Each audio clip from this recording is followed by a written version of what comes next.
in the SEC. Georgia taking on Ole Miss. The game is in Athens.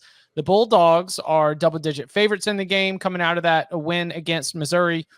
Ole Miss trying to notch what would unquestionably be the biggest win of the Lane Kiffin era if they were able to go between the hedges and get a victory. The Rebels up to number 9 in the college football playoff rankings as they remained just a one-loss team. A loss here, eliminates them from the SEC title game, likely, especially with the head-to-head loss to the Crimson Tide. What does Ole Miss got for Georgia here in this spot? You tell me, man. Like I'm not buying this Ole Miss stuff at all. You know what's a shameful effort? 75, 70, 75, 75, 67, 46. Those were A&M's drives to finish the game last week. Mm-hmm. That's a terrible A&M offense. They didn't have Evan Stewart. You got the quarterback who's got maybe broken ribs or whatever. You talking about Max like that? Yeah, dude, I'm telling you, like you're allowing a hurt backup quarterback without A&M's one stud receiver to do that to you. I think Ole Miss's defense is a total scam. I'm not entertaining this as like a look. Can Ole Miss score so much and then get the right breaks because they get actual pass rush on Carson Beck? Oh, and they might get Amarius Mims back this week too. The best offensive tackle in the SEC. Right. Mm-hmm. Yeah, who's missed like 6 weeks now after having the we have tightrope or whatever it was. I think maybe or whatever surgery. Some ankle injury. I expect Georgia to come out and score 40+ points, maybe a 50 spot if they need to. Ole Miss's defense, LSU destroyed them. We know what good defenses do to LSU, right? They limit them. LSU will get some points. LSU did whatever it wanted basically the entire game. Tulane's backup quarterback moved the ball on Ole Miss's defense. I mean, what good defensive games does Ole Miss have? I guess against Bama when Bama was really figuring it out. Auburn, okay, everybody limits Auburn. Arkansas. Vandy when Vandy was playing QB3. Yeah. I don't know. Like, I think it's a bad Ole Miss defense, and I expect it to get exposed. When you you said before Ole Miss has luck boxed its way into 8-1. Is that using like post game win expectancy models, or like what's sort of the spreadsheet column that has you believing that Ole Miss has wound up on the fortunate side of a lot of things at the margins? Yeah, exactly post game win expectancy models there. I think they've caught some teams at the right time, and how many quarterbacks is Ole Miss going to play? Right, and still give up points to them. That's concerning to me. I'm not a believer in this Ole Miss defense. I think there are some good pieces. Some of the defensive line is actually pretty good. The secondary play, I think, is horrid. I think Carson Beck's going to throw the ball over these guys. Yeah. Ole Miss is 4-0 in one-score games. The only teams to win more one-score games than them this year are Boston College, Fresno State, Central Michigan, and James Madison. I don't have much to add to that other than like every Saturday, I'll have TweetDeck open while I'm watching these games, and I'm seeing tweets from people from a certain part of the country about how well this Ole Miss defense is playing, and they got to be grading them on a curve. Because like it's maybe if you're comparing it to last year's Ole Miss defense or the defense before, it seems like they're playing great. Like they're not awful. Don't get me wrong. Like if you look at all these stats, they rank generally like between like 40 and 70 in all these numbers. So it's like they're above average or average.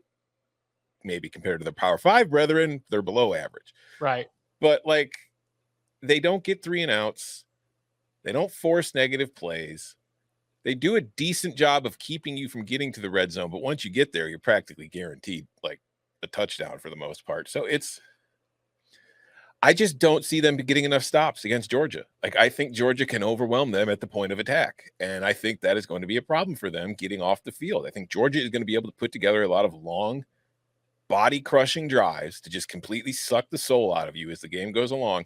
And maybe, as we've seen many times, Ole Miss hangs around in the first quarter, Ole Miss hangs around in the first half, and then the second half will start and the dam will burst and Georgia will just kind of start trampling them. Now, on the other side, I do think they are better equipped to move the ball against Georgia than a lot of the teams that Georgia has faced. Like, I won't be surprised if they get 20-something points or maybe even approach 30. But, like, can you stop Georgia from getting 49? I don't think so.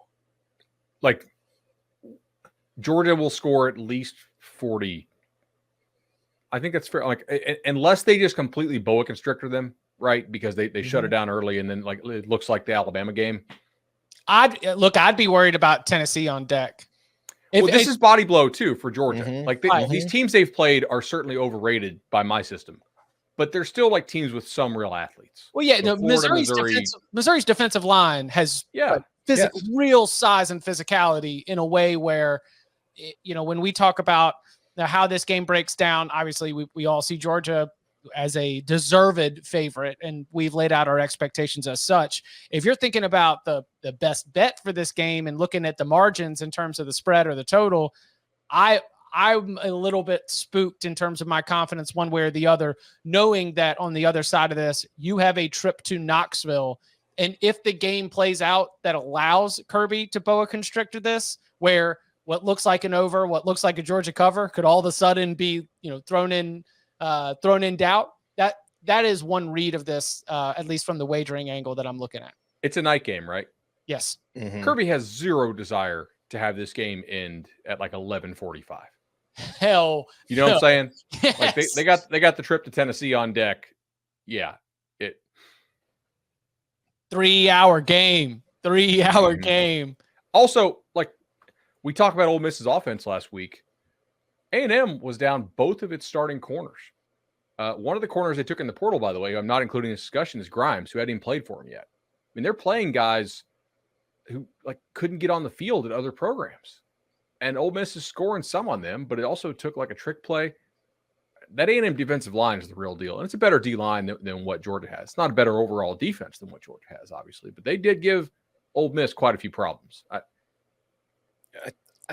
think Georgia's like, they can do what they want in this game offensively. I think if they want to throw it around, I think they can have success there. But if they want to just hand the ball off 45 times, I don't think Ole Miss can stop it. And that's where, maybe Mike Bobo is thinking about being able to get a rhythm going, right? Because what's a good way? Oh, man, I'm such a dummy. What's a good way to have a counter to an aggressive pass rush? It's to run the football. And look, Tennessee's got a really good pass rush. You don't want them to be able to just tee off on you in Neyland Stadium with the dogs in town and be able to like generate that as the overall vibe around that game. You want to make sure that a Georgia rushing attack that, compared to the way we've seen it in years past, has not been performing at the same level. Get Dacian Edwards in rhythm, get that offensive line in rhythm, build up a little bit of confidence so that's going to be something that you can ride a little bit on the road. I wouldn't be surprised to see that be at least maybe not the game plan, but at least a goal going into it. All right. If I got to paint a picture of like how Ole Miss wins this, it's high variance stuff with turnovers. Ole Miss finds a way to rush the ball off the edges like Missouri did. Although their run game is different schematically than what Missouri does. Mm-hmm. Correct. Right? And Quinshon Judkins is better than Schrader. Yeah.